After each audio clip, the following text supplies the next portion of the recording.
Arestado ang sarong lalaki makalis na manghabon sa sarong residensya sa Purok 5 Barangay San Jose, Malilipot, Albay, alas 7 nin banggi kaining Martes, Pebrero 25. Pigbisto ang suspect na si alias Dado, 18 anyos na residente kan Barangay Puro, Legazpi City. Basado sa investigasyon, puwersahan na niraot kan suspect ang bintana nagibo sa jealousy kung saan kaini kinuot ang laptop na pagsadiri kan biktima na sarong pharmacy assistant.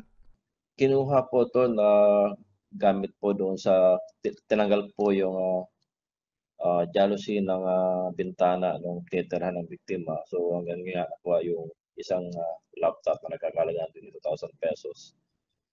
So ngayon yun lang naman po reported niya na nawawala at na-recover na po natin. At nandito na po sa gusto natin yung laptop. Sa tabang kan mga witness, makaskas na namidbida ng suspect na nagresulta sa pagkaka-arestar. Napag-araman pa na sinanglakan suspect ang laptop sa sarong pawn shop sa Legazpi. Mag-file po, na-ready na po natin yung mga dokumento at sa Monday po mag-file po tayo ng criminal case ng theft against po ng suspect. Nasa kustudiya pa kan Malilipot ang piyasan suspect na nahampang sa kasong theft.